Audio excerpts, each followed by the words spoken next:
The shadow who aids the forces of law and order is in reality Lamont Cranston, wealthy young man about town.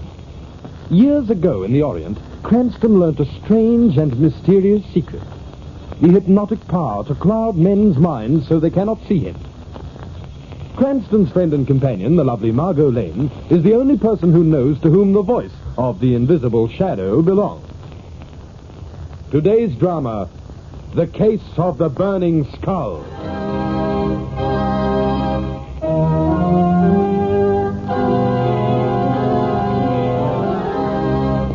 A late afternoon thunderstorm breaks over the city.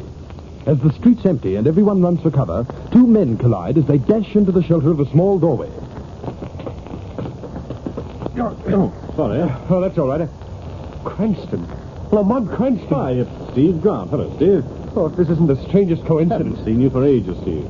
How's our promising young chemist? Listen, Lamont. The last I heard, you had a great job with the Guild Chemists Alliance. Still with them? Yes. Lamont. Married? Yes. Lamont, listen to me. You won't believe it, but I was on my way over to see you. I'm in trouble. Oh, what's the matter, Steve? I'm going to die. Oh, well, we all are, sooner or later. But we don't all get special announcements. You did? Yes. When? How? It was last night. I haven't been sleeping well lately, been nervous and high-strung. Been working pretty hard on a new thorium extract. Yes. But about 2 o'clock this morning, I got up for a drink of water.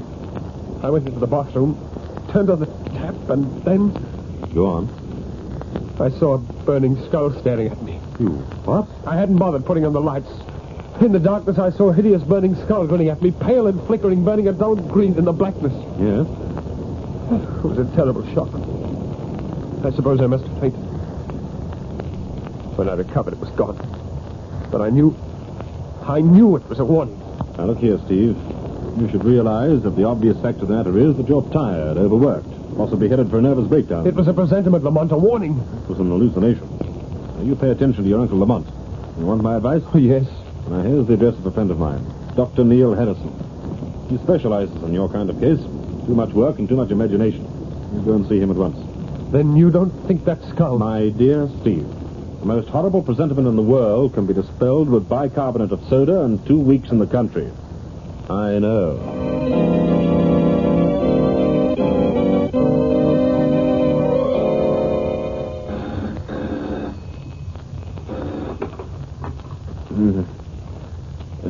Hello? Is that Mr. Cranston? Yes. This is Helen Grant, Steve's wife. Oh, yes, Mrs. Grant. Mr. Cranston, can you come over to our house right away? Come over? What time is it, Mrs. Grant? It's 5 o'clock, almost dawn. I know this is an unusual request, Mr. Cranston, but... Anything wrong? Yes. With Steve? Yes. What's happened? He's been kidnapped. What? Please come over right away, Mr. Cranston. I can't explain on the telephone. I can't even understand half of what's happened myself. Please come as quickly as you can. I'm desperate.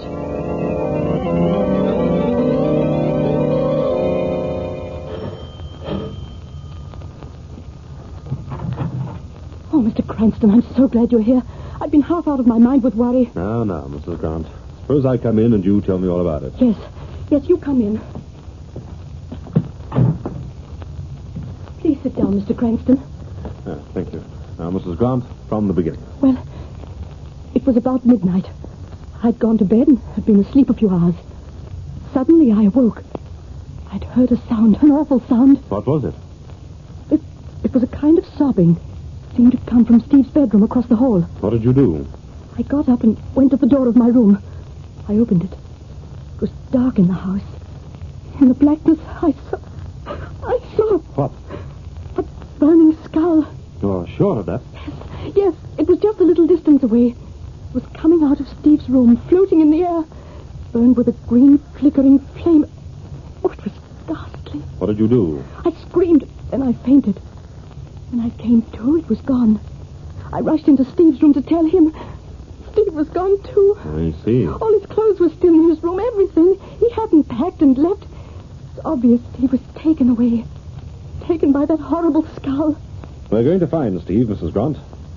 You know, I believe in the existence of murder, burglary, kidnapping, crime, clever criminals. I believe in almost anything. But I don't believe in ghosts.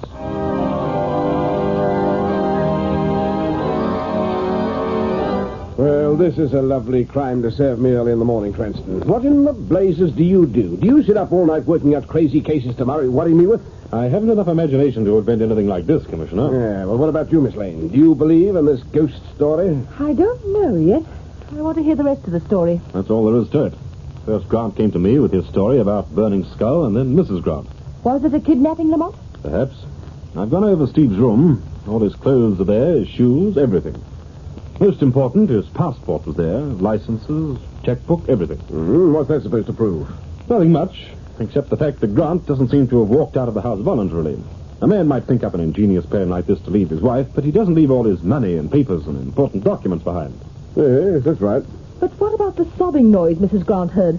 And I couldn't find anything to account for that. So it all boils down to this. A chap disappears. He and his wife tell a crazy yarn about burning skulls, and we're supposed to believe the said skull kidnapped the man. That explanation will do until a better one comes along. Have you a better one, Commissioner? Certainly, I've got a better one. The obvious one. Grant and his wife thought up the scheme between them to defraud the insurance company. He isn't insured. Well, he's trying to get publicity for some crazy invention he's made. He was a research chemist working for the Guild Chemist Alliance. He made no invention, and if he did, it would belong to the Guild Company and not to him. Well, then I don't know. It's beyond me, Cranston. But I'll tell you one thing. I don't believe you or Grant or his wife. I don't believe that Grant saw anything, either of them. And if they did, it wasn't a burning skull. You can think that over for a while. Hello, Weston speaking. Yes? What? What was that? Well, all right. I'm coming right over. Oh, what is it, Commissioner? You look startled, to say the least. That phone call has just dropped a bomb into my lap, Miss Lane. But now let's have the explosion. Adam Edwards, the broker, has just reported a burglary in his home. $15,000 in cash was stolen. Why, Commissioner, a robbery of that size is no explosion. No? Well, perhaps you'll sing a different song when you know the money was stolen by a burning skull. Suppose you tell us your story, Mr. Edwards. Well, it's quite simple and quite frightening. I was awakened this morning about 3 o'clock by the sound of somebody moving about in my study. Yes? It's a well-known fact that I keep large sums in cash in the house. I assumed that some ill-advised burglar was trying to relieve me of my money. Why ill-advised? I'm a crack shot, Mr. Cranston, and have a license to keep a revolver in the house. I immediately arose, got the gun, and tiptoed towards the study. And then? I opened the door very carefully. I confess I was shocked and frightened. In the darkness, I saw a burning skull hovering over my desk, while burning skeleton hands rifled the drawers. So now a pair of hands are added to the skull. Pretty soon we'll get the whole skeleton. Instantly, the skull and hands rushed off through the darkness. I tried to follow. I heard the thing blundering about on the far side of the study. Before I could catch up, it was gone. And so was my money. And that's all. This is too much for me. What is this, a conspiracy? Are you trying to pull my leg? You don't believe my story, Commissioner? Frankly, no. I see. Come this way, please. Where to? To this large annex on the far side of my study. I have something to show you. You see, I'm an amateur photographer, and I've had this annex fitted up as a darkroom. What's all this mean? Please notice that the annex door's alongside the door leading out of the study. Evidently, the burning skull blundered into the annex first by mistake, and then turned and ran out of the real door. I still don't see what all this has got to do with the skull. I tell you, you've been seeing things. We've been seeing reality. Come into the darkroom. Huh? I'm sorry, but this red safety light's all the illumination I can give you. Oh, it's enough, Mr. Edwards. Go ahead. When the intruder came into this room last night, he apparently dislodged one of my unexposed plates and knocked it into the developer tray. Look at this plate, Commissioner. Tell me what you see on it. Good heavens. It's a skeleton hand.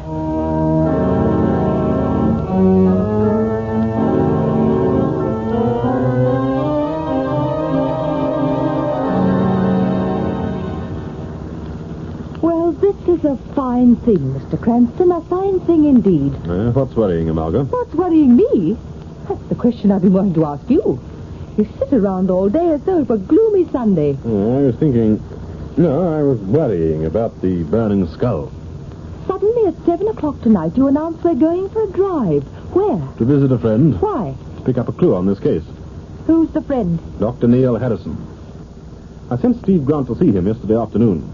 It's just possible that Steve might have said something to Dr. Harrison that would give us a clue. Then all that worrying, thinking this afternoon didn't help? No inspiration? It certainly did.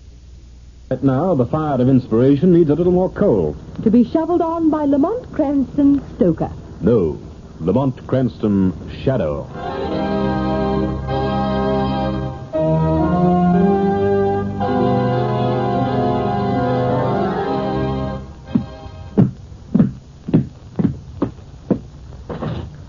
Next patient, please. That's odd. Waiting room's empty. I could have sworn I had a patient come in. Who's that? Your patient, Dr. Harrison. Patient? Where? An invisible patient, Doctor. Oh, this is absurd. It's some trick. Who are you? Men call me the Shadow. The Shadow. You've heard of the Shadow, Dr. Harrison. The Shadow seeks only one thing, the truth. The truth? About what? The truth about all things. The truth about Steve Grant. Grant? Oh, yes. He came to see you yesterday. Yes, Lamont Cranston sent him. You treated him? No, I didn't. Why not? The truth, Dr. Harrison. Yes, I'll tell you the truth. I couldn't treat him. He was... Dr. Harrison.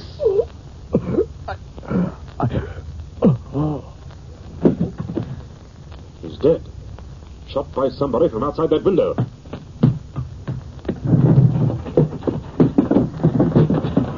Lamont, where are you? Lamont! Right here, Margo. Outside this window. I heard shots while I was waiting in the car, and Yes. Someone fired through the window while the Shadow was questioning Dr. Harrison. The doctor is dead. Now, come on. We've got to find that murderer if we can. But it's pitch dark, Lamont. Careful. He must have run off this way. Do you know who killed the doctor? No. But I'm afraid we'll never find out now. Lamont, Yes, Margo? look. Running down the street. Way up there, Lamont. Yes, I see it, Margo. It's a burning skeleton.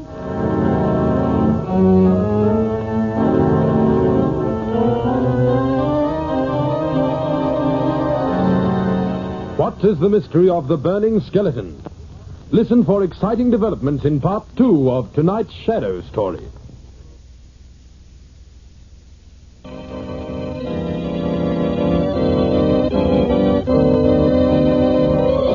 And now, back to the Shadow. We pick up our story as Commissioner Weston is interviewing Margo and Lamont at police headquarters. Cranston, this is the most insane case I've ever heard of. Well, there's nothing insane about it. Harrison was shot dead. The murderer fired through that window. It was a .38 caliber slug that pierced Harrison's heart. What could be more realistic than that? Nothing. Outside of the fact that you claim a glowing skeleton finger pulled the trigger. We saw the skeleton, Commissioner. Oh, I believe you, Miss Lane. Too many people have seen it for me to hold on to the hallucination theory. But I only wish I could see it just once. Commissioner. Yes, what is it, Muldoon? We've just picked up a message from one of the patrol cars. Yes? They've located the burning skull just break into the Zircon Jewel store on High Street. He's in there now. If we rush, we can get over there in time to trap him coming out. Let's hurry, Commissioner. This time it looks like you're going to get your wish.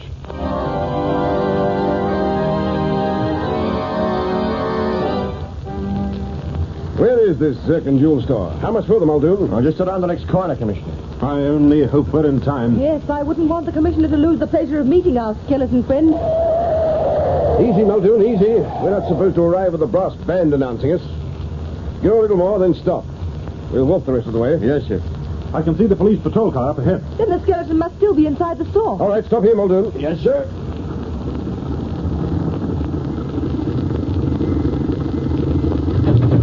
Now, come on. And remember, let's keep quiet. This is our big chance to know. Commissioner! Who in places are those maniacs? Look, he's coming out. It's a burning skeleton, Commissioner. Good heavens. Well, come on, let's get after him.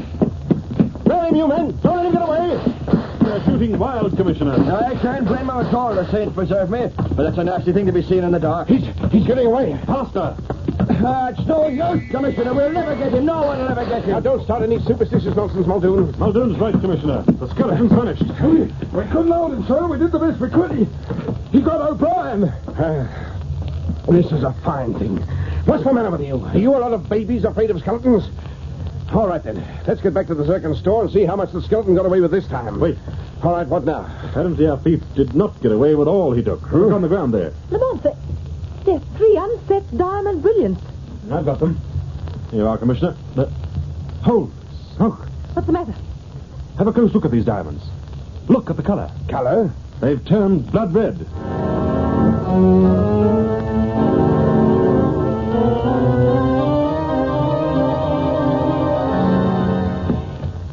Lamont. Lamont, stop pacing up and down and listen to me. Got any ideas? Yes, suppose we get some sleep. It's 8 o'clock in the morning, Lamont. How much longer are we going to sit here and think? Until I can work out 3 things. We're not going over all that again, are we? Why was Steve Grant kidnapped? Why was Dr. Harrison murdered? Because they knew something about the burning skeleton. But what? Well, you know the answer to that. You told me yourself. It's tied up with a photograph of the skeleton hand and the diamonds that turned red. Why did those diamonds turn red? How was that photograph made? Lamont, let's get some sleep. I'm going home. Only Harrison had taken Grant as a patient. Oh, didn't he? No, he told the Shadow he couldn't treat him. Well, what difference does that make? If he'd taken Steve as a patient, he might have left some record of some kind. As it is, his information died with him. Oh, that's the door. I'll answer it. Who in the world could that be so early? Oh, it's Grant. Come in. Oh, Mr. Cranston, Now, this is Miss Lane. She's working with me on the case. Margo, Mrs. Grant. How do you do, Mrs. Grant? Now, what's wrong, Mrs. Grant? Oh, Mr. Cranston, I'm frightened. Why? The burning skull. What about it? I think I'm going to be the next victim. You? Now, what do you mean? I've had warnings. When I put the lights out, objects flame up and glow with a weird green color. Steve's watch, money on his desk, spoons, silver, many things. Heavens. Then, last night, I decided I'd sleep in Steve's room.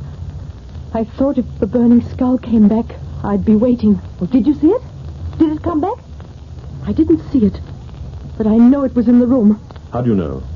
Look at my arms. Good grief, they're covered with burns. Burns? Look, Lamont. It's as though a skeleton hand had clutched Mrs. Grant. Or the hand of a giant or a mythological god like Thor or... What? I said like a... You said Thor.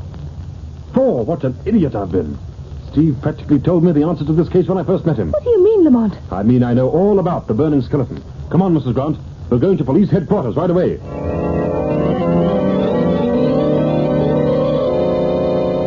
Now, just a minute. As I said before, don't all talk at once.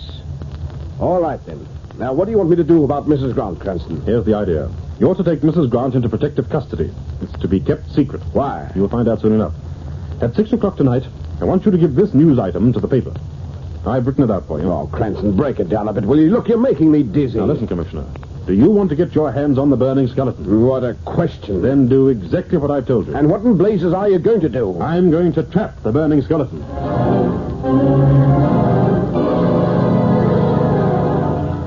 And now for a resume of the news.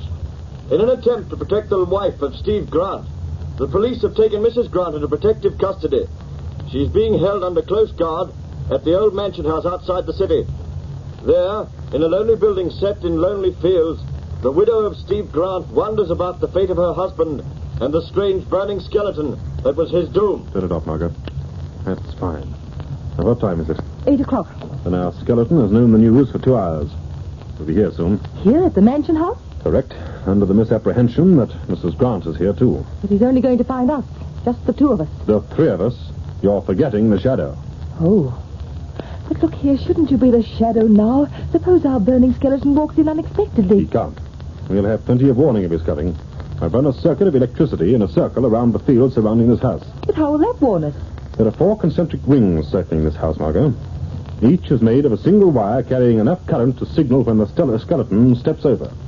We'll hear the signals on this electroscope connected with the circuits. But wouldn't any person crossing those circuits cause the signal to sound? Not any person, Margo. Just our friend. Why? Because of the peculiar constitution of his body. You see, just a minute. That's the electroscope. The skeleton? Yes. He's inside the outermost circuit. He's inside the second circuit. He's inside the third. Now, you know what you have to do? Time to put out the lights and hide in the cupboard beside the switch. Right. When the skeleton gets into this room, the electroscope signals will reach a peak and then cut off automatically. Then I'm supposed to switch on the lights again. He's inside the 4th circuit. Now, hurry, Margo. Lamont, Don't argue. This man is dangerous. Put out the lights. Right. Into the cupboard. Stand by.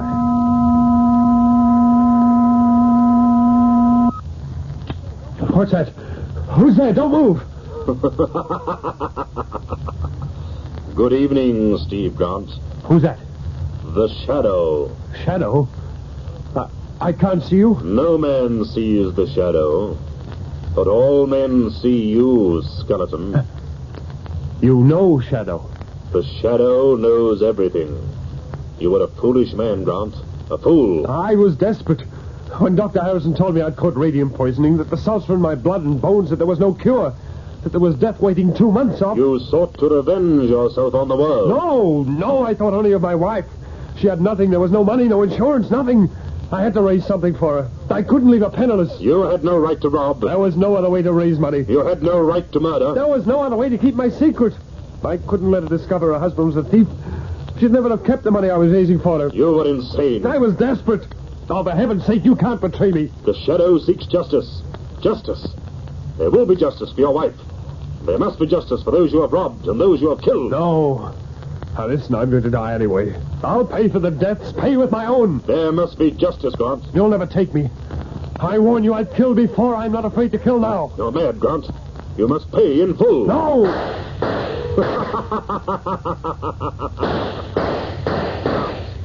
How can you kill an invisible shadow? Whatever you are, I'll kill you. Kill the shadow with what? Not now, perhaps, but another time. I'm powerful, Shadow, as powerful as you. These burning salts in my bone and flesh give me a power no man has ever realized before. I'll return for you soon. You will never leave. Try and stop me. You can't escape the shadow, Grant. Try and stop me. Stop, Grant. Shadow, Stay there, Margo. Keep out of this. I'm going with you. There he goes, across the field. You can see the glowing skeleton running. Keep back, Margo, if you value your life. Why? What's the matter?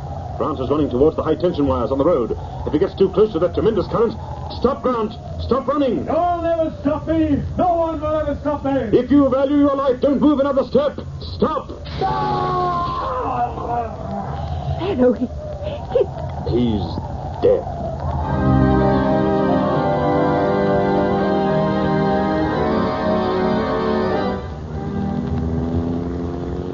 Well, let's get back to town and notify Commissioner Weston, Margo. Oh, Lamont, it was awful. Be electrocuted that way. Perhaps it was just as well, Margo. But, Lamont, I just can't understand it. What happened to Steve Grant? He was experimenting on a radioactive salt called thorium. Thorium. Oh. So that's why the mention of the god Thor put you on the right track. Yes, Margo. Grant apparently became infected with enough radium salt to poison him. When he first saw the skull grinning at him, it was his own face he saw in the bathroom mirror. Oh. Dr. Harrison must have explained the truth to Grant. Grant turned desperate and tried to raise money to leave to his wife. And he killed Dr. Harrison before the doctor could tell the police the truth about the burning skeleton. Yes. I should have realized the truth sooner. Naturally, radium emanations are the only thing that can make a man's bones shine in the dark. Radium explains how Edwards's photographic plate was exposed. Radium accounts for the diamonds that turn color. Radium emanations change the color of precious stones. So when you had that news broadcast made about his wife being at Mansion House, you knew it would track him. Of course. His only thought was for his wife. That's the explanation of the sound she heard that night he vanished. She heard poor Steve crying hysterically. When she got up and opened her door, she didn't see a skeleton kidnapping Steve. She saw poor Steve leaving. I don't think it's poor Steve. Poor Mrs. Grant. Don't worry about her, Margot. The shadow may be just, but he is also merciful. So the shadow is going to temper his justice with mercy. Yes. And the name of that mercy is Cranston's bankroll.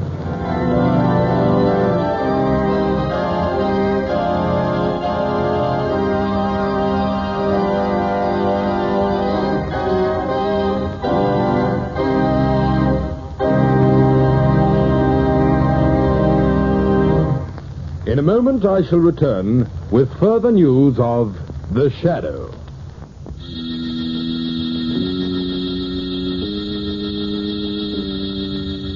Next week, same time, same station, we bring you another strange and thrilling adventure in The Shadow's daring battle against the forces of evil. Be sure to listen.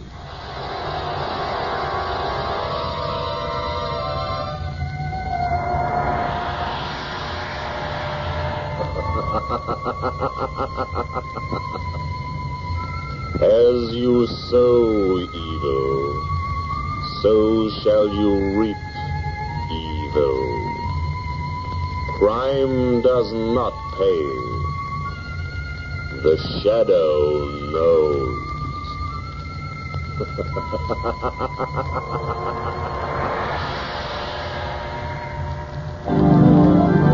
This feature is produced by Reg Johnston for Grace Gibson Radio Productions. A masterpiece of suspense.